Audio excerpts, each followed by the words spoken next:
Devido ao aumento brusco dos gastos, o déficit do orçamento federal russo já cresceu 14 vezes em comparação com janeiro de 2024, ultrapassando a meta prevista para todo o ano, escreve The Moscow Times.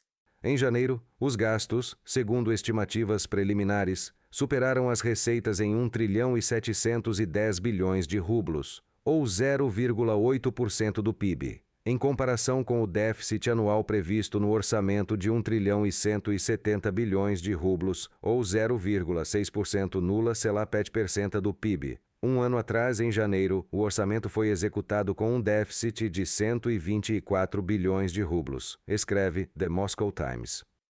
Desde o início da invasão em larga escala da Rússia na Ucrânia, o orçamento federal tem sido executado anualmente com um déficit superior a 3 trilhões de rublos, ou cerca de 2% do PIB. O Ministério das Finanças tentou cobrir o rombo nas contas públicas com empréstimos internos e com o Fundo de Bem-Estar Nacional, cuja parte disponível já foi reduzida em 2/3.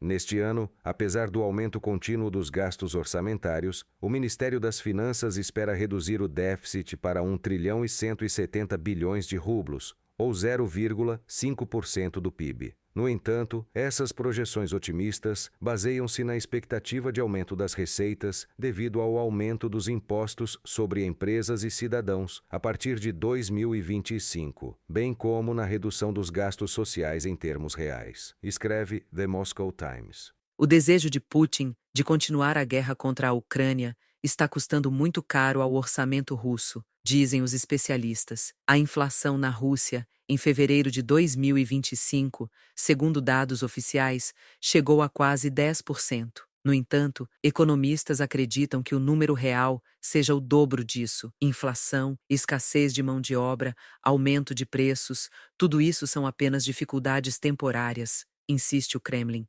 O Kremlin continua uma campanha de informação, provavelmente voltada tanto para o público interno quanto para a audiência internacional, com o objetivo de ocultar a verdadeira extensão do impacto negativo da prolongada guerra da Rússia contra a Ucrânia na economia russa. Nem Mishustin nem Putin mencionaram que o Banco Central da Rússia elevou a taxa de juros para 21% em outubro de 2024. Ou que a Rússia tem utilizado recursos do Fundo de Bem-Estar Nacional para financiar seus esforços militares nos últimos 3 anos. A parte líquida desse fundo pode se esgotar até o outono de 2025, do relatório do Instituto Americano para o Estudo da Guerra.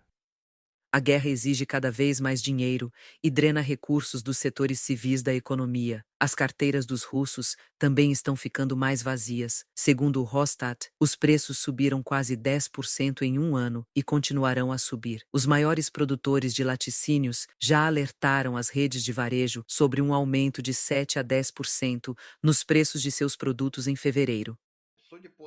De acordo com os dados da Ramir, o aumento dos preços ao consumidor foi superior a 20 a 30%. Isso é inflação galopante. Portanto, a situação na Rússia é de inflação crescente, o que cria enormes problemas para o Ministério das Finanças. Não se esqueçam de que o Banco Central tentou simular um combate à inflação com métodos de economia de mercado. O Banco Central ainda acredita que existe uma economia de mercado na Rússia. Eles aumentaram a taxa de juros, que é um instrumento clássico da economia de mercado, mas nada disso funciona. Em dezembro não houve aumento e em fevereiro também não haverá, porque isso não tem impacto na inflação. Mas eles recorrerão a algo ainda mais grave. Começarão a restringir diretamente a concessão de empréstimos às empresas russas. A propósito, a falta de capital de giro e a inacessibilidade de crédito já trouxeram problemas para os negócios na Rússia. Essas dificuldades afetaram até 16% das empresas nos primeiros 3 trimestres de 2024, e no final do ano, essa parcela aumentou para 25%. Não há expectativa de melhora na situação. Especialistas preveem um novo aumento da inflação, bem como uma desaceleração do crescimento do PIB para quase 1,5% em 2025. Anteriormente, a CNN escreveu que os problemas econômicos da Rússia podem forçar o ditador Putin a sentar-se à mesa de negociações antes do esperado. Yulia Granovska, para o canal Freedom